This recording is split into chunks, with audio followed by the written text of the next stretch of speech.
like òótọ́ ọ̀rọ̀ tó jẹ́ pé àwọn tó máa parọ́ fún yín nǹkan tí ò ṣẹlẹ̀ náà máa sọ. Ìgbà tí mo sọ wípé kò sí agbára lọ́wọ́ OPC mọ́ láti ṣe kí ni gbogbo yín gbá mọ́ mi ẹ̀dẹ̀ yín mọ́ mi lára. Na today you don't say 1 billion yín ò lè ṣe kankan fún mi. Ohun tí Ọlọ́run bá rán mi ni máa ṣe. Kí ló gbọ́ lẹ́nu Comrade Adésínà? Ó ní wọn trust ara wọn. Trust ti sọnù láàrin OPC sí OPC. Ṣé àwọn tí àwọn ọmọ OPC dà sí gbòòrò tó wá ń jàjà òfò tó ń gbógun ti Ìgbòho àti ìrù ẹkùn nìyẹn? Wípé àwọn ready láti ṣiṣẹ́ àwọn lójúlówó ọmọ kan kí gọ́ọ̀mẹ̀ntì kan fún wọn ní àṣẹ. Àwọn tó ń sọ rèé o. Àwọn tó lọ fẹ́ kí gọ́ọ̀mẹ̀ntì fún wọn láṣẹ rèé OPC o. Fashion mẹ́tẹ̀ẹ̀ta o. Fashion. New era fashion. Gani fashion.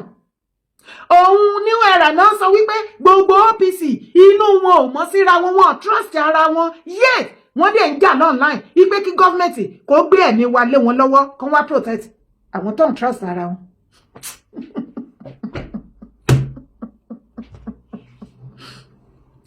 Ìgbà tí mo wá ṣàlàyé wípé kò sí agbára lọ́wọ́ OPC rárá mọ́. Lẹ́yìn ariwo tó kàn pa yẹn, wọ́n kàn mọ̀ọ́mọ̀ pariwo yẹn láti make ara wọn relevant, láti máa wò pé bí yàn kan máa jáde ńbẹ̀.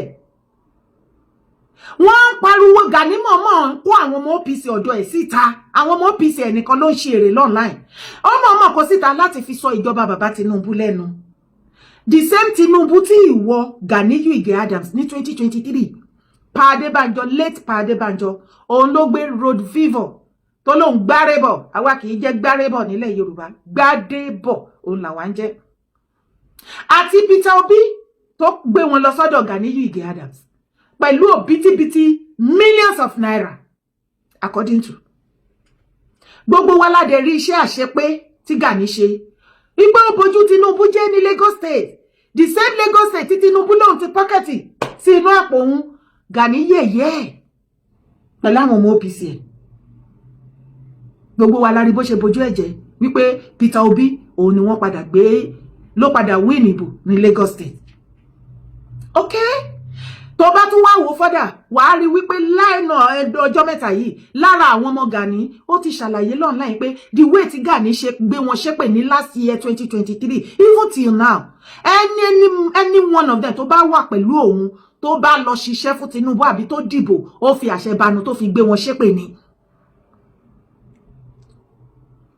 And the only person èèyàn ẹyọ kan péré tí ó lè lift nǹkan embargo tán ti gbé lórí OPC láti federal is President Bola Ahmed Tinubu.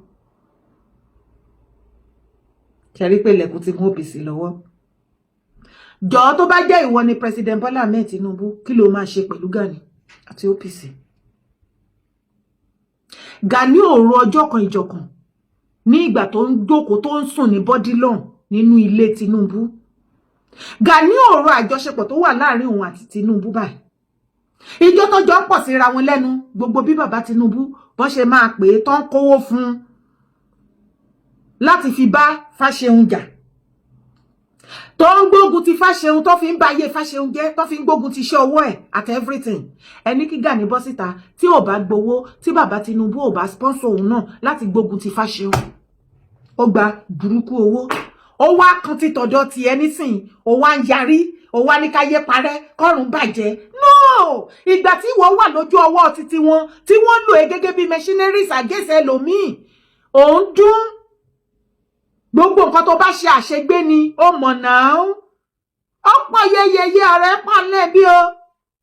Tí gbogbo kinní yẹn bá wá yíbírí, tí sáà tí ẹ ti wá lọ, tí ẹlòmíì náà tó wá ń lò against ìwọ náà sìn. Bí ilé ayé ṣe rí nìyẹn, bó ṣe rí nìyẹn, gbogbo yín tẹ́ forí sábẹ́ politician, tẹ́ sọra yín di machineries tí wọ́n ń lò, bó ṣe rí nìyẹn. Bọ́yẹ̀ ń lò ẹ́, ó ti dandan máa lo ẹlòmíì náà fún ẹ tó bá yá. Torí ẹnìkan ń jẹ́ kí lẹ fẹ́. Kí ló dé tí Gani wá gbé parí? Ọ̀rọ̀ insecurity tàdé sọ kidnapping. Gani, èmi kò sí nǹkan tí mo fẹ́ fi ìbàjẹ́ ṣe ni o. Information nípa ẹ̀ ó pọ̀ lọ́wọ́ mi gan with proof. But èmi ò ní dàbí ìwọ ni. Lórí ọ̀rọ̀ ipá àǹjínigbé náà.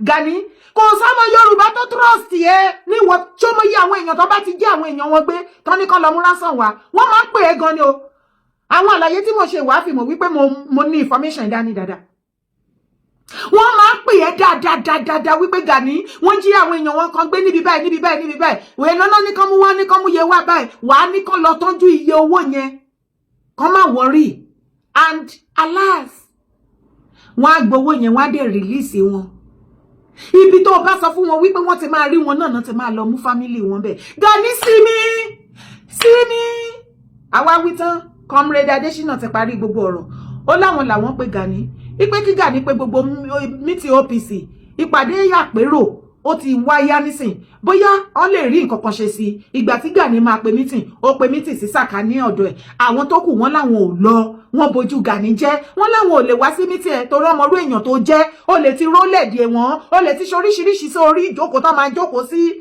wọ́n wá ń jẹ́ kó yé wa nísìn wípé àwọn ò trust ẹ wọ́n believe ẹ ìgbàgbọ́ wọn ò sí lára ẹ wọ́n ní tó bá máa bá ẹ pe mítìn tó bá máa jókòó pẹ̀lú ẹ lọ fún ìjókòó àpérò OPC gbogbo àwọn tó kù wọ́n ní ìsáyà kó jẹ́ lọ́dọ̀ kábíyèsí ọba kí olúlẹ́kọ̀ọ́ àdíkẹ́ kó jẹ́ lọ́dọ̀ bàbá wa Aláàfin Ọ̀wádé